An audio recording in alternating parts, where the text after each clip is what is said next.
Sawadee ka everyone! So welcome back again to my food vlog.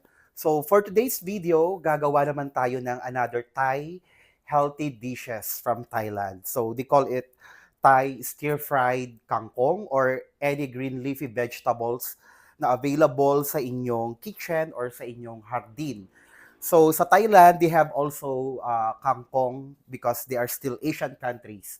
So kahit saan naman po, mabilis mahanap ang kangkong and spinach. And for the main ingredients, meron po tayo ditong garlic, chili. So hindi siya Thai dish pag hindi maanghang ang ating mga dish na gagawin. So yung chili, you can less if you don't want too spicy. Water, black beans, MSG which is optional, sugar, oyster sauce, teas, cooking oil for sauteing.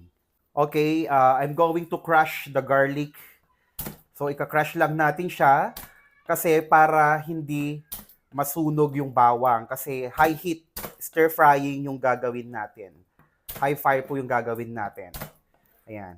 So, wag masyadong i-crush. And then, tanggalin natin yung balat. Ayan.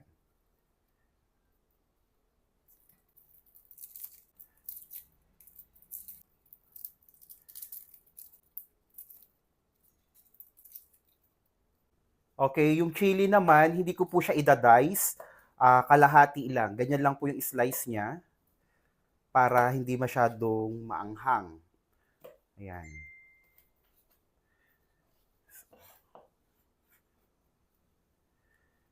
So, ganyan lang po. And then, ilalagay ko na sa garlic. With the garlic, ang magkakasama is black beans, garlic, and chili. Kasi isusutay natin siya. And then, dito naman, sugar, at the other ingredients. Yan. And then, except the cooking oil, sorry. Patis, and then the oyster sauce. Except the cooking oil and water. Ayan. So, ganyan lang po.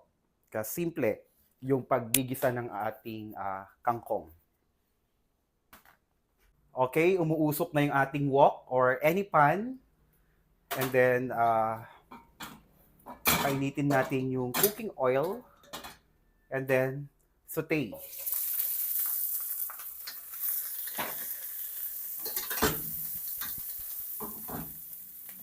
So, nakita nyo kung gaano kabilis mag-brown yung kanyang garlic. Kaya dapat crush lang po siya para hindi agad masunog. Bakit siya buo yung ating bawang? And after this, it's time to add our kangkong.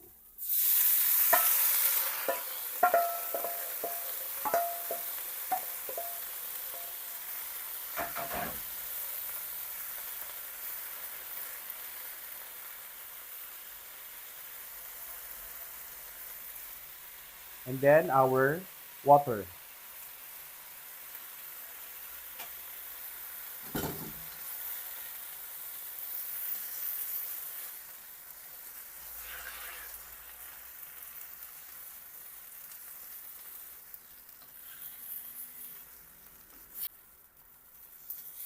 So, hayaan lang natin hanggang malanta yung ating kangkong.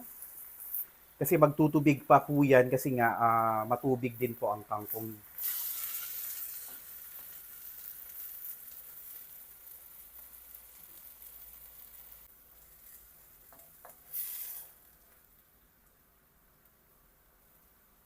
Okay, so ayan, lutuin pa natin kasi meron pang hindi masyadong luto yung kangkong natin.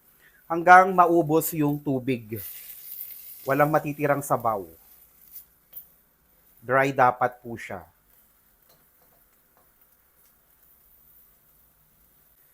Okay, our stir-fried kangkong is almost done. May nakalimutan pala ko i-discuss sa first video.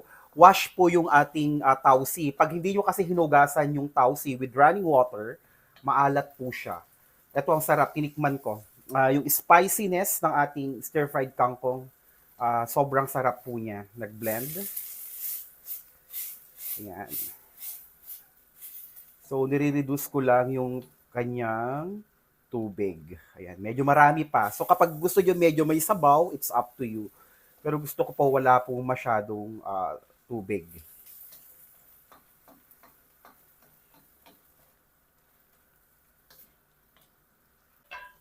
Okay, ito na yung ating kangkong. So, ready na po siya.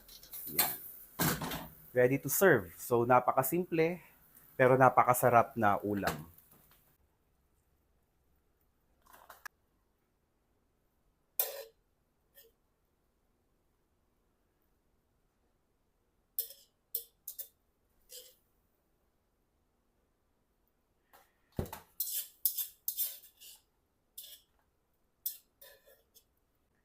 There you have it. Hope you like it. Our Thai stir-fried kangkong with black beans. And enjoy it. Kapun ka.